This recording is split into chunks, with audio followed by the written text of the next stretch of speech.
Bonjour à toutes, bonjour à tous. Je suis Perle, votre médium énergéticienne. Il y a une quinzaine de jours, une petite quinzaine de jours, je vous ai posté une vidéo sur la place de la Terre, Gaïa, dans l'univers. Alors que j'étais en train de tourner la vidéo, la source m'a dit en direct que j'allais avoir énormément de compléments d'informations à vous donner. J'ai retransmis directement, avec des mots simples, dans la vidéo, ce que je recevais comme information de la source, et me revoilà donc vers vous, pour vous expliquer ces compléments d'information, comme j'ai pu les percevoir. Si vous n'avez pas entendu cette vidéo, ce que je pourrais vous conseiller, c'est de commencer éventuellement par aller l'écouter. La place de la Terre dans l'univers. De façon à ce que vous compreniez les compléments d'information et à ce que ça puisse prendre sens pour vous. Maintenant, l'explication que j'aimerais vous en donner dans un premier temps, je vais être accompagnée directement par la source pour vous retransmettre ce que j'ai à vous retransmettre. Mais l'explication que je souhaite vous donner dans un premier temps est la suivante. J'étais en train de vous expliquer dans cette vidéo, tenter de vous expliquer mon point de vue, ma vérité, avec des mots simples. Je ne suis nullement une scientifique, je suis médium énergéticienne. Ce que j'ai canalisé à maintes et maintes reprises quant à la place de la Terre, de Gaïa dans l'univers, parce que la source me demandait de le faire. Et en vous faisant cette vidéo, la source m'a envoyé un terme lorsque je vous parlais de la couronne d'Alcyone, qui m'a semblé être proton. Non, et une adorable abonnée a mis un commentaire plus scientifique que moi, bien évidemment, me disant « ça n'est pas une couronne de protons, c'est une couronne de photons ». Merci à elle. Pourquoi? Parce qu'effectivement, les protons et les neutrons entrent bien en jeu, en quelque sorte, pour expliquer notre évolution. Ça entre dans notre composition. En revanche, la couronne d'Alcyone est bien une couronne de photons.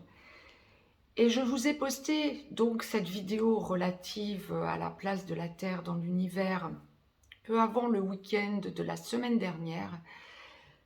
Bien, j'ai passé le week-end en canalisation.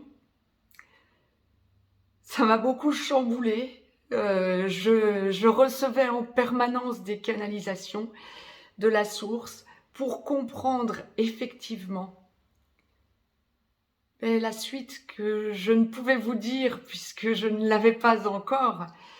Et la source, j'ai demandé à la source de m'accompagner aujourd'hui dans cette vidéo pour essayer de vous expliquer au mieux avec des mots simples tout ce qui m'a été livré en explication.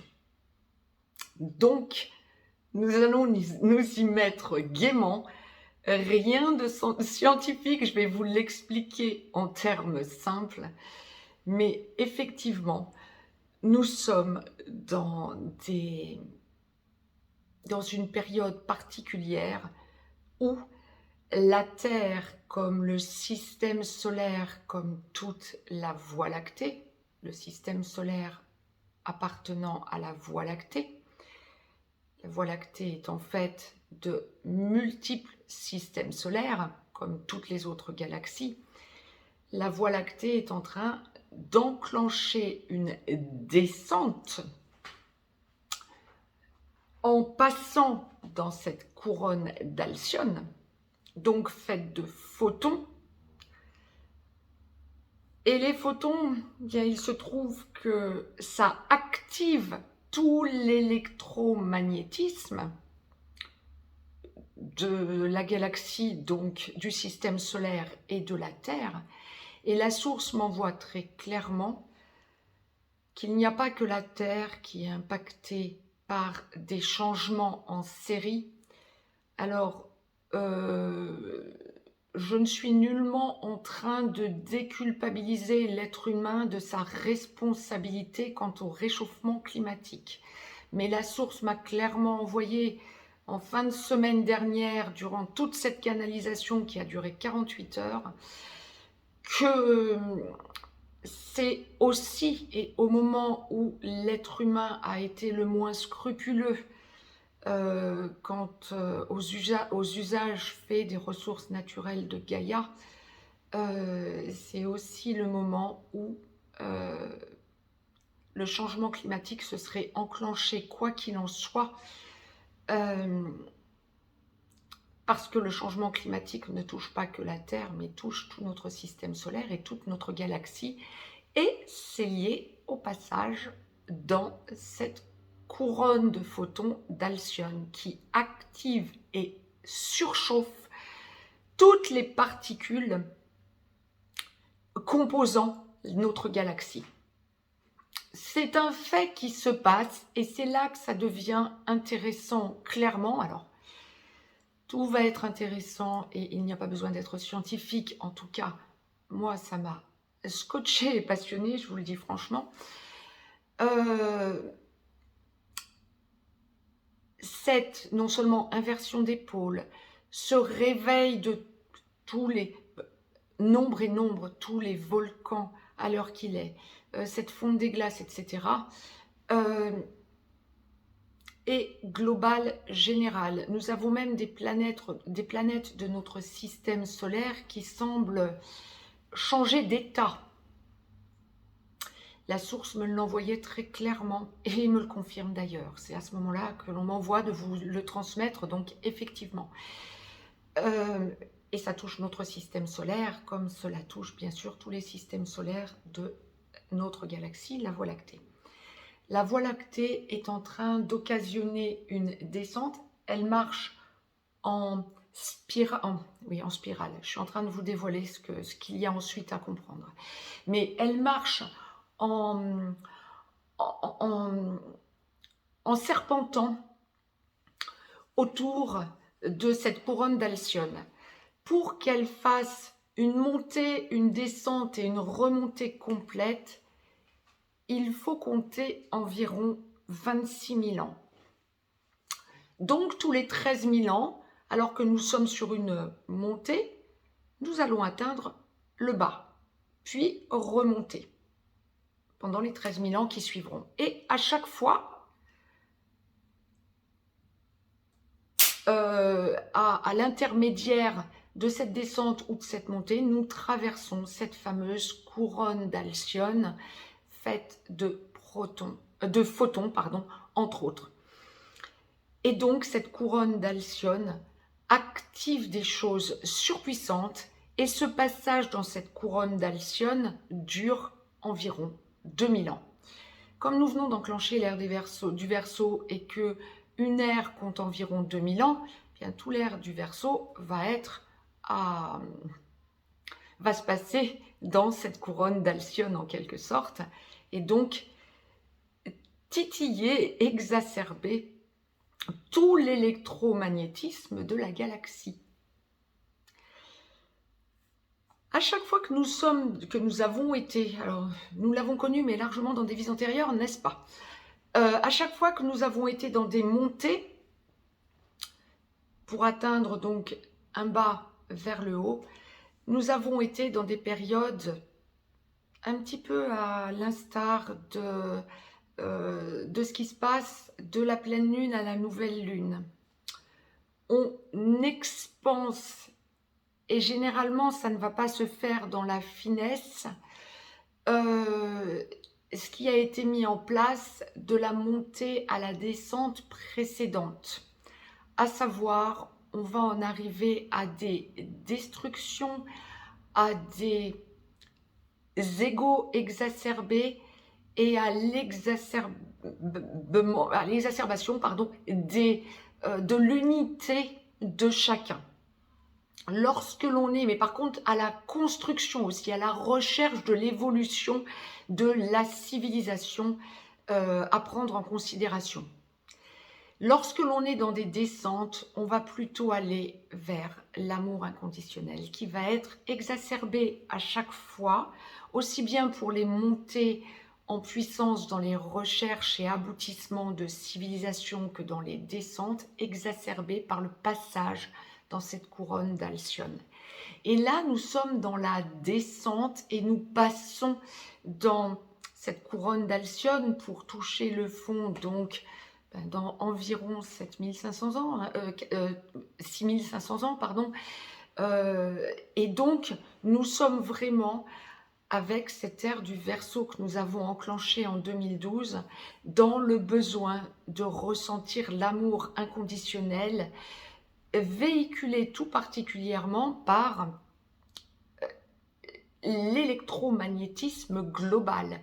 Et cet électromagnétisme va aller, pour nous, être vivants, terrestrement parlant, à ressentir de plus en plus le besoin d'aller vers l'amour inconditionnel, la compréhension en soi et la douceur.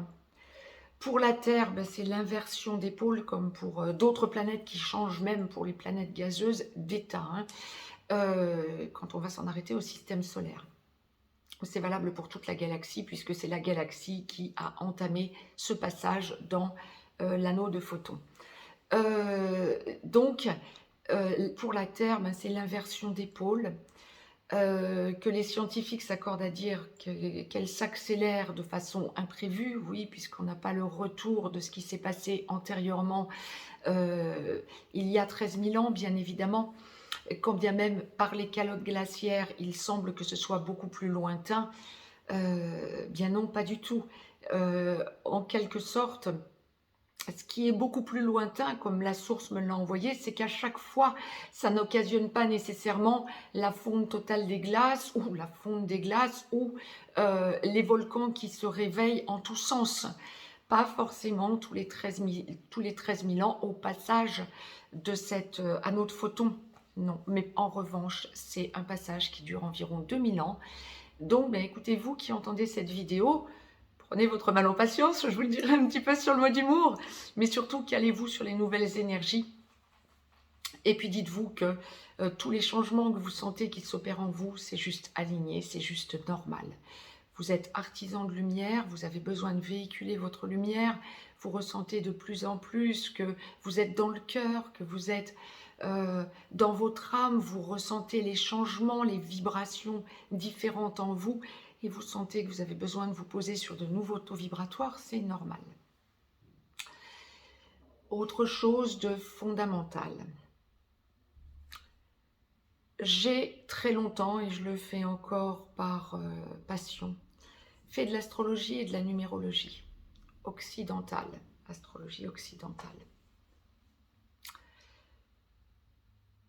J'ai depuis longtemps entendu parler, et je pense que bon nombre d'entre vous en ont entendu parler également, du fameux signe inconnu jusqu'à il y a encore quelques décennies, du serpentaire. En tant qu'astrologue, numérologue, anciennement, il y a quelques années de cela, voire un long moment maintenant, on dira ça comme ça, et médium de naissance, j'ai toujours ressenti que c'était un leurre. Non pas une vaste fumisterie, c'est pas ce que je suis en train de vous dire, mais quelque chose qui n'était pas comprise entièrement par les personnes qui en parlaient et qui le ressentaient. Oui, il y a bien quelque chose en 13, mais il n'y a que 12 signes et la source m'a expliqué ça. Ça a été une partie de ma fin de semaine dernière, de la semaine dernière. La source me l'a expliqué avec une clarté. Je vais essayer de vous le retransmettre au plus direct. Il y a bien 12 signes. Le 12 est un nombre essentiel et les anciens le savent depuis des millénaires. Il y a 12 signes.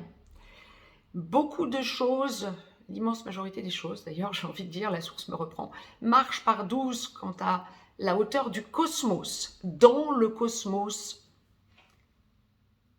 nombre de choses marchent par 12.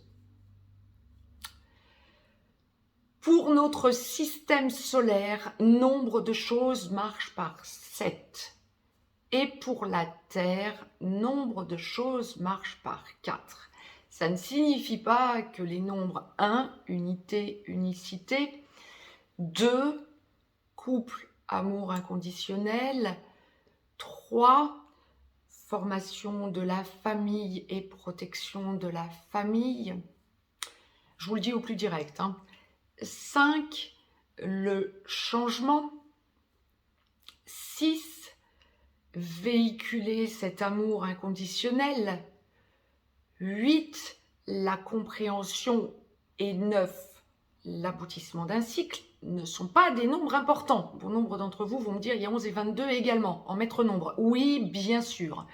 33, quand on va parler d'élévation au-delà du 8e chakra, oui, bien sûr. Mais restons-en sur la numérologie pure de 1 à 9. Bien sûr que ça, c'est exact. Mais le 4 touche la Terre.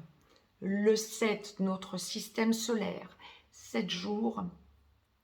Par exemple, si on doit en rester à 7, c'est le système solaire. 4, ce sont les 4 points cardinaux. Et 12, c'est le nombre de signes astraux ou de constellations. Il n'y en a pas 13. En revanche, là où l'on peut ressentir quelque chose qui a été laissé de côté, en astrologie, on ne peut pas le ressentir clairement. C'est bien au-delà. C'est à la hauteur de notre galaxie. Bien, c'est la chose suivante. À partir du moment où l'on a intégré que la galaxie oscille pour rester dans un équilibre, tout comme la Terre va tourner autour du Soleil, la Lune va tourner autour de la Terre pour rester dans un équilibre. La Voie lactée oscille donc de part et d'autre de cet anneau de photons. Rien n'est statique dans l'univers, dans le cosmos. La galaxie, notre galaxie, la Voie lactée, comme les autres, tout comme chacune des particules qui la composent, nous sommes composés de particules électrostatiques, entre autres, a un ADN et tourne comme l'ADN humain, par exemple, de tout être vivant sur cette terre, quoi qu'il en soit. Bien sûr, pas la même vitesse, loin s'en faut. Bien évidemment. Et c'est là qu'on en vient à cette idée de 13e signe. Je vous l'explique avec mes mots, mais j'essaie d'être le plus clair possible pour tout un chacun.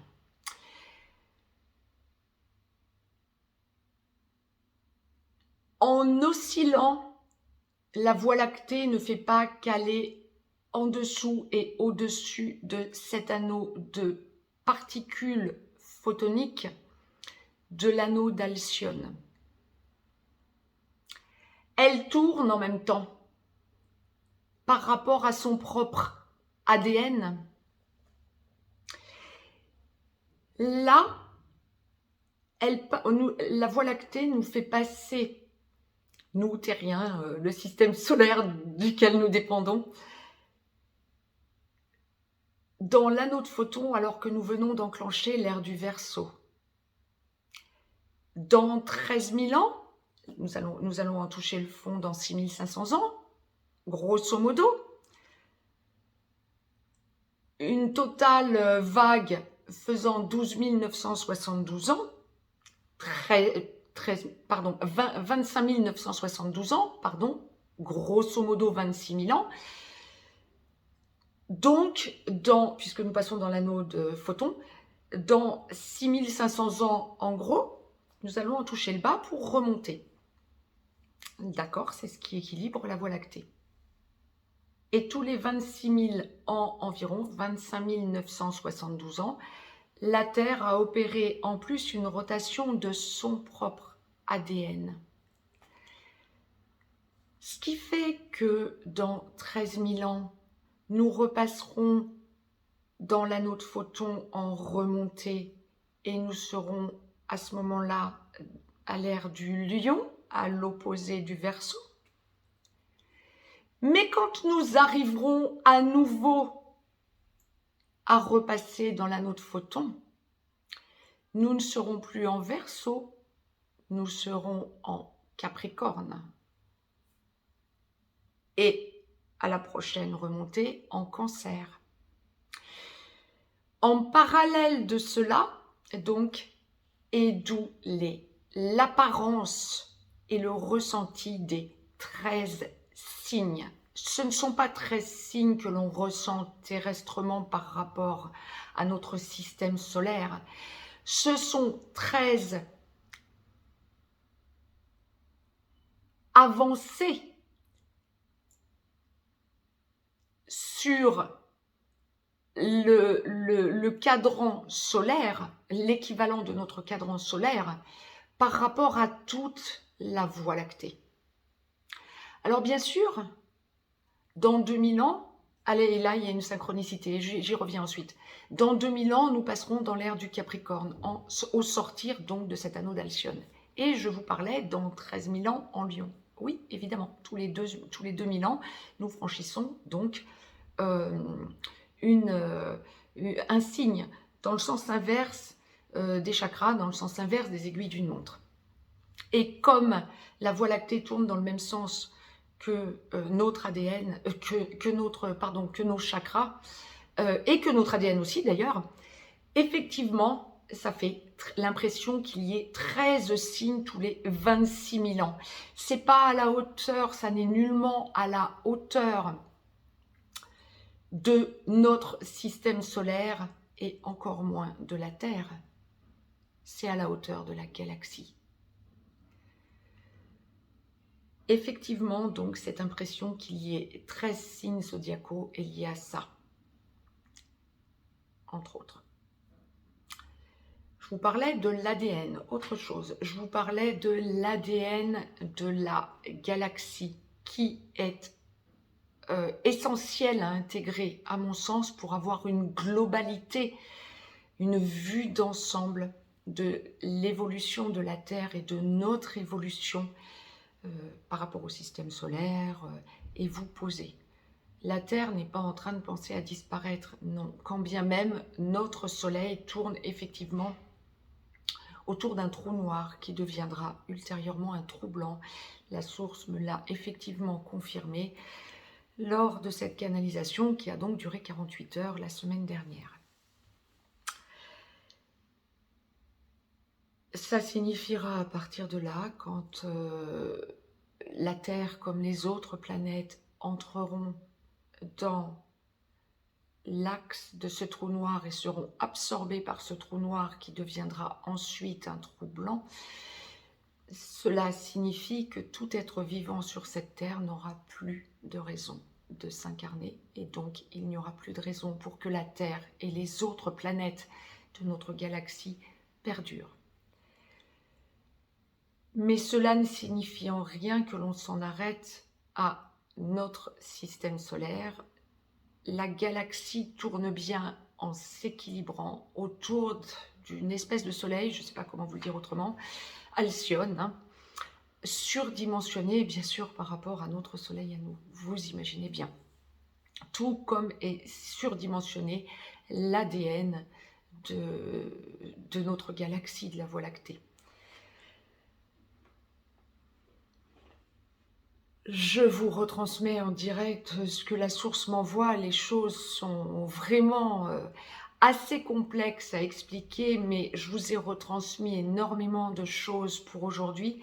Je ne voudrais pas vous faire une trop longue vidéo non plus, pour que ça ne vous impacte pas de trop et qu'il n'y ait pas trop d'informations à vous donner en même temps. Mais sachez que rien n'est immuable dans notre cosmos, et que tout est en mouvement et tout est en vie. J'espère pour vous, vous comprenez un peu mieux notre évolution. J'aurai d'autres informations à vous retransmettre à ce sujet. Quant à moi, pour aujourd'hui, je vous laisse. N'hésitez pas à me mettre un pouce vers le haut. Abonnez-vous, partagez cette vidéo pour que les personnes qui ont besoin de comprendre puissent éventuellement comprendre en termes simples et que vous arriviez à envisager quelque chose qui nous dépasse largement. Si vous souhaitez me joindre pour une consultation privée, pour parler de ça, mais surtout de toute autre chose, Vous avez dans le descriptif un lien. Je vous embrasse et je vous dis à très vite. Très très belle semaine à toutes et à tous.